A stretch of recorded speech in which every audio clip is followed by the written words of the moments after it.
So as many of you on this channel may know, I am neurodivergent. Specifically, I have ADHD. Blonde men, blonde.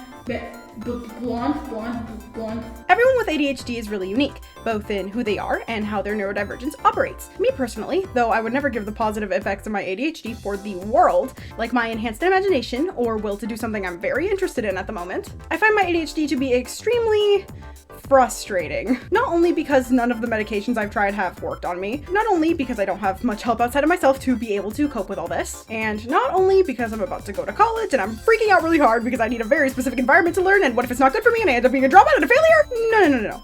That is nowhere near my biggest issue with all this. So you might be asking, if you didn't read the title of the video, what could be so bad, so bad that it's worse than the crushing guilt and pain I feel over executive dysfunction keeping me from doing things that are important and disguising itself as laziness in front of my loved ones? Actually, stopping the joking, that is the worst part, but hyperfixations. I have to mention that experiencing my hyperfixations, while definitely having some downsides, is some of the most fun I'll ever experience in my life. You could take me to a castle made out of pure gold and give it to me for free, and I wouldn't be nearly as happy as I am holding a Nui of some dumb character from some dumb, stupid, dumb game. Hyperfixations are actually so much fun, and I just can't understand what the lives of people who don't have them are like. Because tell me how you can see an image of Kaveh from Genshin Impact without screaming so loud that you can be heard from the Astral Express. Okay, that's cringe. I apologize for being cringe. But hyperfixations, contrary to popular belief, are not all fun and games. They come with so many annoying downsides that I can't even enjoy them properly from the stress that those downsides bring me. For example, I really like the stars. Really like the stars. I obviously stop worrying about the fact that I'm gonna have to pay taxes soon when I look at them. Oh god. But I also forget that I'm even alive in the real world. I think the best way to describe it is that I feel as if I'm on a different plane of existence when I'm thinking about my interests. This comes with a lot of problems, even if it's fun. One night when I was looking at the stars, I was freezing, so my family kept telling me to come inside so I could not get hypothermia. But I said 5 more minutes. The time was 10 p.m. After my 5 minutes were up, I looked back at the clock and it was 1 a.m. Oh! I mentioned this to say that hyperfixations can be so engrossing that they can take away from or even damage the quality of someone's life. Whether it's in a really small way, like being exhausted for school the next morning and being a little sick for a week, or I don't know, an addiction. You can forget that you are a real human living in the real world where you unfortunately will have to learn to pay taxes. Because when you love to do something so much that you leave your current world, you start to neglect yourself and the world around you. This can lead to forgetting to eat, forgetting to shower, being sleep deprived, all stuff that can be really bad for your health and make the negative symptoms of ADHD or other forms of neurodivergence far worse than they have to be. This is why I say hyperfixations aren't always fun. Loving the things I do at this intensity brings me a lot of happiness. When it encompasses everything that I am, I feel so alive. But if I don't pay attention to myself even through them, I'm going to not be alive. They bring so many negative side effects that I can't just be completely positive about them. And it kind of gets worse. Sometimes this stuff isn't on accident, but I wouldn't say it's on purpose either. More like God himself was using my body as a vessel for wasting my time when I had something very important to be doing. I did procrastinate on filming this video, actually. But it's definitely the kind of thing that people without hyperfixations would see and think that that's an issue with priorities. And I guess it is. Let me defend myself, because tell me why, instead of finishing a super important project that was due the next morning, that was very personal to me, that I should have been working on, I literally sat at my desk drawing the same character a billion times in anguish because I knew I had something important to do, but I actually could not stop thinking about France. And no, not the country. Do you know how much smarter I would be if I was hyperfixating on the history of an entire nation? Nah. It's the character from Hetalia. Do you know how embarrassing it is to be hyperfixating on Hetalia right now? Do you know how embarrassing that is? That is so embarrassing. I am so embarrassed. And I should mention that while I was writing the script, I was also in class and I was supposed to be writing an essay. I was not writing that essay. I have it done now, but I did not write it the day of. I wrote it 25 minutes before the deadline. But this stuff, it is actually so distracting. It's not like I even forgot about my project. I knew it was there. I knew I had to do it, but what was I doing? Blasting Hetalia music while drawing France until my hand felt like it was going to fall off. I have been having really bad wrist pain lately, but I don't know what to do about that, so I guess I'll die. But can you blame me? Potty, potty, potty, potty. Oh, and to make matters worse, I also had a second project that I was meant to be working on while doing that. It was due 3 weeks ago, but hey, that was a soft deadline, so that doesn't really matter anyway. What project was I talking about here? No, genuinely, what project? What project was that? Because if I'm saying the soft deadline was like 3 weeks ago, then what was that? Well, whatever it is, I either got it done and I forgot it, or I just didn't do it and it doesn't exist anymore. Like I just mentioned though, it seriously is not on purpose. I know it looks like it, and it's really hard for me to explain why it's not, but I promise that me and other people with ADHD are not just doing one thing that we shouldn't be doing on purpose. It's just that when that's taking your attention, everything else goes out the window. And it's so rare for me to be focusing on something. Even when I have this other thing, I'm just like, well, if I'm actually able to be efficient with this, I'd rather do the thing I'll be efficient with than the thing that I will not be efficient with. I'm not lazy, I'm just not interested. Again, it's like our bodies and brains are being taken over to do something completely different, even if we know we shouldn't be doing it. Because if I could go back in time, I would give anything to be on task. My youngins with ADHD out there who may be watching this, even if you don't have ADHD, and you do this, though you might want to get that checked, always remember to do your best to fight the hyperfixation monster. Do your work and then let it control you. Don't let 2 projects that are long overdue pass you by because of a blonde man. I don't even know what the second one was. I still can't remember it. Speaking of blonde men, the things I hyperfixate on are not exactly normal. Now, when I say I hyperfixate on weird things, I don't mean that the individual things are weird. Well, other than hetalia, but that is not my fault. What I mean is that they're often really random when I move on from one to the other. For example, since the beginning of this year, which has been very hyperfixation intense for me so far, and I don't know why, 2024, the year of me not getting any work done. My biggest hyperfixations have gone from Honkai Star Rail to Night at the Museum to hetalia. How do you go from Dr. Ratio to Larry Daly to Francis Bonfoy? Oh, and I forgot to mention, sprinkle a ton of Kaveh from Genshin because I've got a permanent obsession with that man. I can't. He's just like me for real. He's just like me for real. He's too much like me for real. Can a Kaveh girl ever find herself an Alhaitham boyfriend? I'm getting sidetracked. See, Dr. Ratio makes sense. And honestly, I'm really happy for this one. And it encouraged me to be smarter and more studious. And weirdly more artistic because I had the delusion that a Dr. Ratio would like an artistic girly. The art to his logic.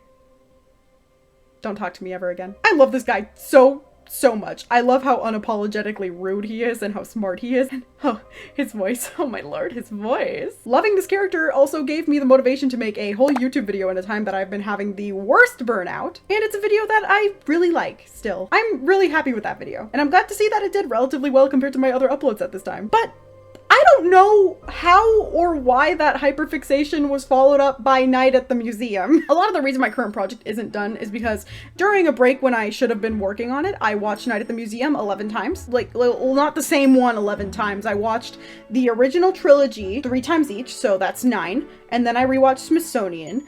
And then I also watched the animated movie, which doesn't exist. It doesn't exist. And also, since I've written the script, I watched the first one 2 extra times. Yay. I watched the first one again with my sister because we forgot most of it since we were kids, and all I remember was really liking them. Now I know why, because I have a problem again. I've always loved media that's about gajinkas or other representations of things that exist in the real world with a twist. Think about Cells at Work or Internet Explorer-chan or Planetary Moe, which you should check out, by the way. Bars.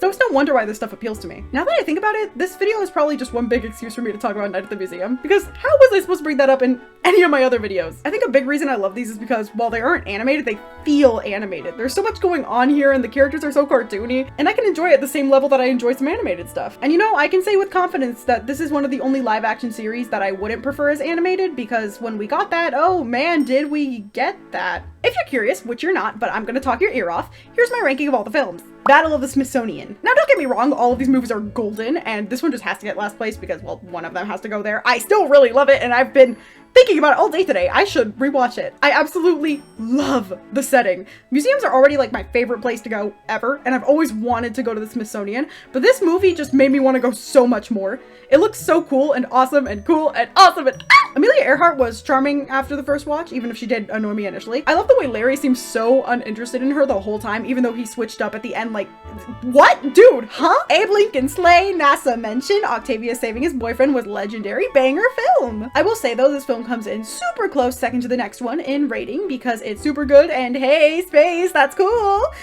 Only one flaw though. The original. a classic. What else can I say? Well written and super fun, super quotable, dum dum give me gum gum. The first time that the museum comes alive and how you meet all the historical figures is so cool, and let me tell you, Mike Schmidt has nothing on Larry Daly. This man became friends with Attila the Hun, a rude monkey, and a literal dinosaur.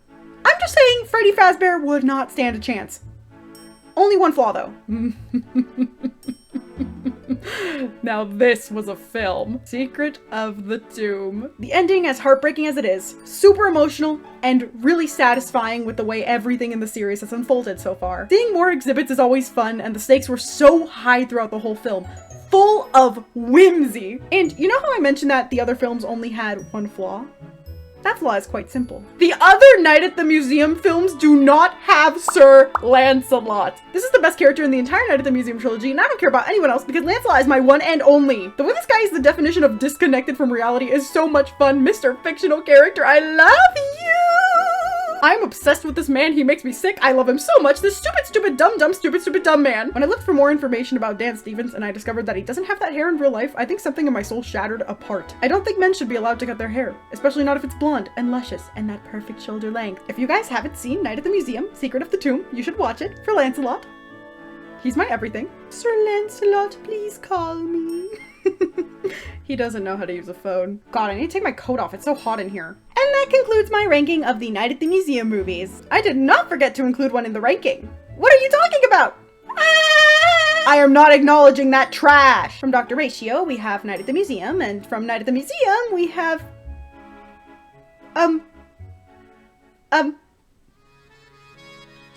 Yeah...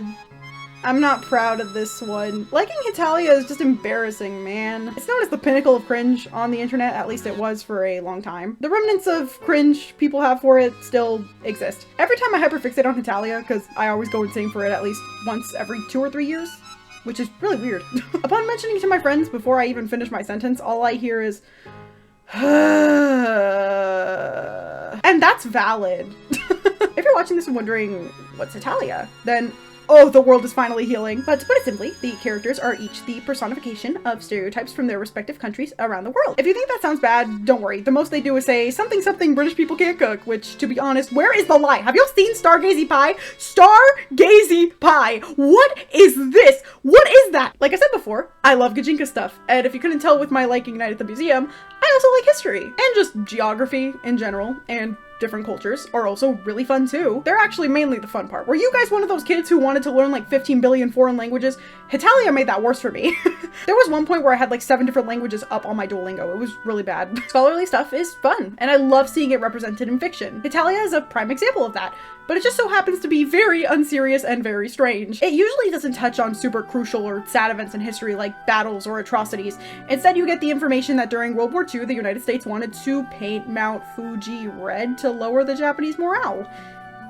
Huh, I don't believe that. Yeah, they really tried to do this, people. Google it. Okay. Huh? Wait, what? But yeah, Hetalia usually talks about more goofy parts of history or cultural differences around the world. And you know what? It's really fun. I really like it. A silly premise, silly characters, silly content, plus you get to learn a little along the way. Even though it's not good as a primary source of info, obviously. Also, the songs are so good. And for what? I have no idea why a series like Hetalia needs over like 70 character songs, and that is not counting the alternate versions of the endings. But hey, I am not complaining. Literally anytime I'm sitting in silence now, my brain just starts filling up with paboot, paboot, paboot, they go. But, yeah. You know, the worst part is that before this hyperfixation started, I turned to one of my besties and I said, I can feel it coming. You can feel what? The Hetalia hyperfixation. It's coming back. Hetalia is the main series that helped me learn that hyperfixations are never truly dead. They're always dormant, lurking, waiting to get a hold of you again. Like I mentioned before, they are so much fun. So it's like having a magic wand, but you cannot choose the spells for them or whenever you use them, and it's kind of trash. I cast the magic of joy and escapism! I wasn't calling you! I just mentioned that within the past few months, I have had 1, 2, 3 major hyperfixations, but there are also ones that switch from day to day. And with that, I switch hyperfixations way too quickly. Some people switch them every so often. Some people only have one or two. And some people, like me, switch hyperfixations like every minute. When they said attention deficit, boy, did they mean it. I can't even pay enough attention to focus on one hyperfixation for more than a week. Well, I can pay attention on that one really hard, but then I'm like, next! My friends each have their interests, but they're a lot more consistent. The aforementioned bestie, who I will be exposing right now as having an obsession with Miraculous Ladybug, kept that going at a super high level for months before it started to die down. She could not do anything in real life without making it about Cat Noir. Another friend of mine is still running on a year and a few months of an OnStars hyperfixation. Another friend has been addicted to Omori for a while, and another really likes Persona 5. It's been a long time since they played Persona 5, and they played it in like one weekend. How do you play an 120-hour game in one weekend? But you know, I always do have some that are really constant. For me, it's Vocaloid. That one's never gonna go away. I'm stuck with Miku for life. Then there are my other interests that I think about super often, but sometimes I do forget about one of them in exchange for another, before coming back to the original one and then thinking exclusively about that again. And then there are the ones that I think about in smaller bursts, but with the same, or to be honest, sometimes even stronger intensity. These things can also be regular interests at times, where you can consume them and be perfectly normal about it, or they can be all-consuming and damaging to your life, which is when they become hyperfixations. God help me. And then the last thing I have to say is probably something a ton of neurodivergent people feel like they can relate to a lot when they can't stop thinking about a certain thing. I feel really annoying. It doesn't help that a lot of my friends can't relate to my current interests, and that one of them is literally hetalia. But even normally, I feel like whenever I talk about something I like, my friends are using it as background noise or practice to learn to tune people out better. Or even worse, I feel like they're waiting for me to finish talking so they can just do something else. And people have straight up said that to me, by the way. I've been on calls with my friends where I'll be info dumping about something, and then immediately after they'll go, so can we do something else? Like, oh, it's embarrassing. At that point, I'd rather you just tell me to shut up, honestly. Like, I'm being fully serious. I'd rather people tell me to shut up than just do that. But I feel so guilty, because, oh my god, how did I forget to mention Blush Blush? I was also hyperfixating on Blush Blush this year. That's embarrassing. Hetalia and Blush, man. But what I was saying, because I'll talk for like 40 minutes straight about something and they'll just stare at me and say nothing, and it makes me feel like I did something wrong! And even if they don't say nothing, they usually just go, anyway, I'm gonna mention something else now and we're gonna move on from this topic, right? Joke's on you. After you finish saying what you're gonna say, I'm gonna bring up hetalia again. Maybe they do still care, but I can't really tell. I'm really sensitive to people's reactions. Whether the conclusions I come to from them are accurate or not is a completely different story though. But the thing is, I don't blame people for being uninterested. If someone came up to me and started talking about something I didn't understand or care about before that point, I can imagine that I wouldn't be the most interested in the whole world. I get how these people feel, because I too am trying my best to listen to those scenarios. I don't want to expect too much out of people, since that's always disappointed me in the past. Again, it's not other people's faults. It's because I'm a pretty princess who has to learn to make her standards more realistic. But it just makes me kind of sad. I don't know, I really want someone I can just talk to all day without stopping. But the phrase talking someone's ear off exists for a reason. I don't think a lot of people are like that. Most people just do not like listening to others speak, and that's not their fault. We yappers may just have to understand that we might not find the listens to our talks. But psych! I haven't accepted it yet, and I will find myself a boyfriend who will sit down and love the sound of my voice and care about all the information that I tell him and think that my screams are as relaxing as waterfalls and whale sounds! Hopefully. ADHD in bio. Hyperfixations are hard sometimes, but through all the missed projects, cringe interests, and embarrassing myself by talking too much, I still wouldn't have my brain any other way. This doesn't just go for this stuff, but also everything that my ADHD gives me. Yeah, sure, it gives me so many struggles, but it also gives me so much joy, so much creativity, and so much fun. I love hanging out with people who are like me because we can bounce off each other so much and so quickly, and there's never a dull moment. Until there's a dull moment that I can fill with. Did you know that in Hetalia, The Beautiful World, episode 5, the series touches on the tragedy of immortality and loss of loved ones, using France to do so, and just a few episodes later, we discover that he really admired Jeanne d'Arc, and is now meeting her reincarnation for the first time after all those years, which implies that this was an example of him losing a loved one. So even through all this, I'm eternally grateful for the Yes, I'm eternally grateful for the gays. So even through all this, I'm eternally grateful for the brain that I was given at birth. There are so many things wrong that I want to improve or wish I could change, but for the amount of good that I've been given, I hope to continue to be able to handle all that bad, because I really love that good. Well, anyway, that's all I've got for you today. Have a good day for now, and if I'll never see you again, then have a good life. Love your brain and love who you are. Thank you so much for watching, and remember that if we keep going, it will get better. Mwah!